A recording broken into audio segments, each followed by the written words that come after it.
Welcome back to part 2. Let's jump right in.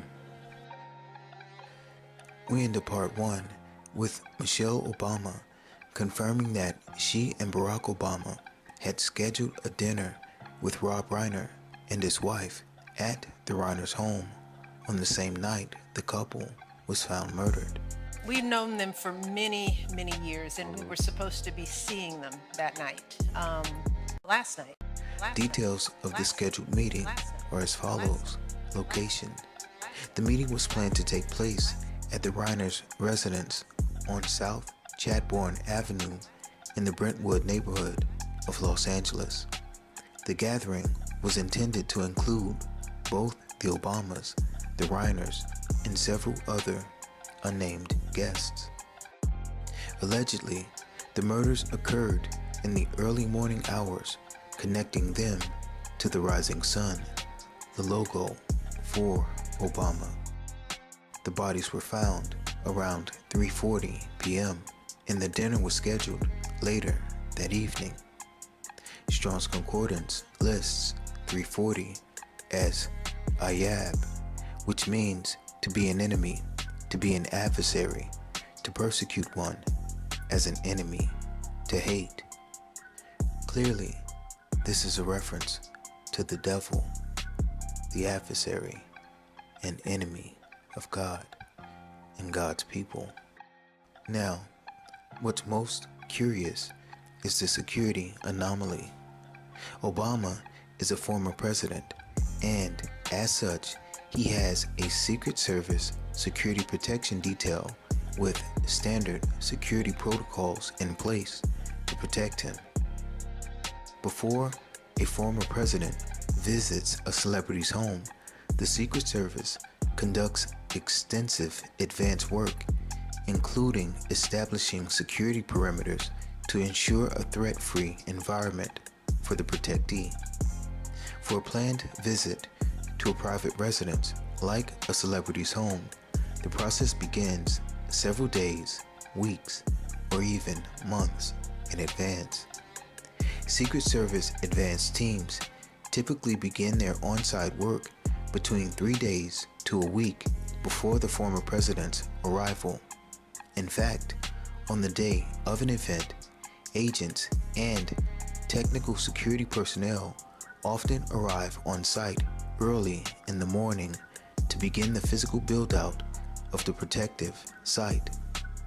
Agents are deployed to their assigned posts several hours before the event begins, and the Secret Service assumes total control over the security environment for the duration of the visit. What I find confusing is, how could such a brutal murder of 2 people occur when Secret Service protection for this location should have already been in place, since Obama was scheduled to be on site less than 12 hours after the murders took place. But I digress. The name Rivers means riverbank or seashore. This is a reference to the beast that rises from the sea. Not only that, but remember, Rivers wears the number 17. This points to the 17th tarot card, the Star card, which depicts a naked woman standing on a riverbank, pouring water from jars in each hand, one on land, the other into the water. The number 17 Star card represents hope. The audacity of hope. And it follows the 16th Trump Tower Tarot card, which we know is representative of Donald Trump. The 17th Tarot, the Star card, is supposed to be a beacon of light after the turmoil and chaos caused by the 16th Trump. Right here, we're going to walk down to the Capitol. Then I have an Article 2 where I have the right to do whatever I want as president. So the line is that I'm a dictator, but I stop crime. So a lot of people say, you know, if that's the case, I'd rather have a dictator. Thank you very much.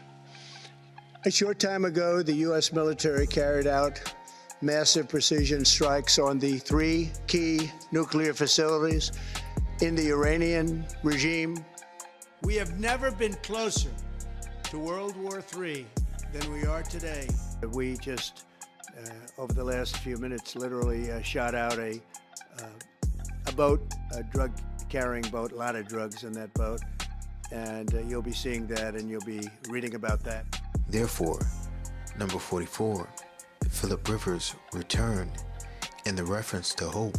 The audacity of hope Points to Obama's return that is precipitated by the chaos caused by the 16th Trump.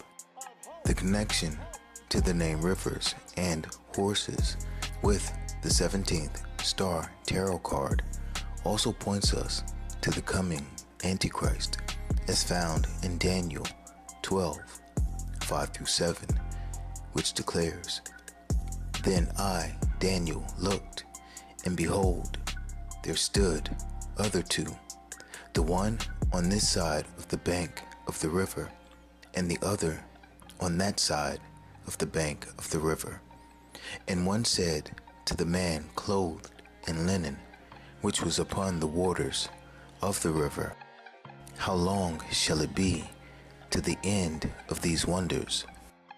And I heard the man clothed in linen, which was upon the waters of the river, when he held up his right hand and his left hand unto heaven, and swear by him that liveth forever, that it shall be for a time, times, and a half. And when he shall have accomplished to scatter the power of the holy people, all these things shall be finished."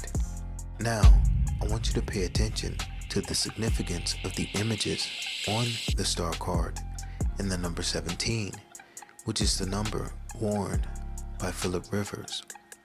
Using this approach, we can ascertain the occult and spiritual meanings of these symbols in this context. The naked woman. The naked woman in the number 17 found on the star card is a reference to the whore of Babylon, the mother of harlots, as found in Revelation 17.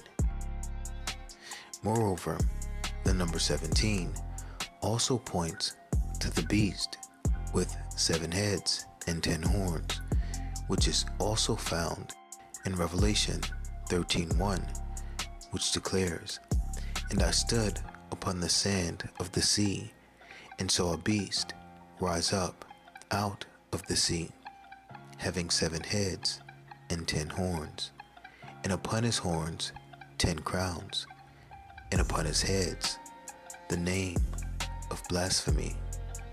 Remember, I told you earlier that Philip Rivers was a head coach for a Catholic high school football team called the Cardinals.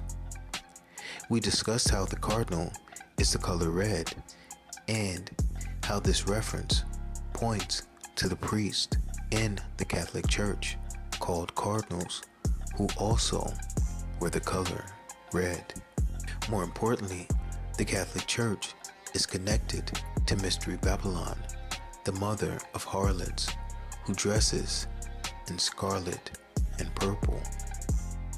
This is also the reason Philip Rivers, who coached for the Catholic Church, was pictured wearing the number 17 and dressed in red as a reference to the Scarlet Woman and mother of harlots, the whore of Babylon. Now let's look at the number 17, which is found on the 17th star tarot card. Notice that the beast that is written by Mystery Babylon, the mother of harlots, has 7 heads and 10 horns. This also can be found in Revelation 17, verses 7-8.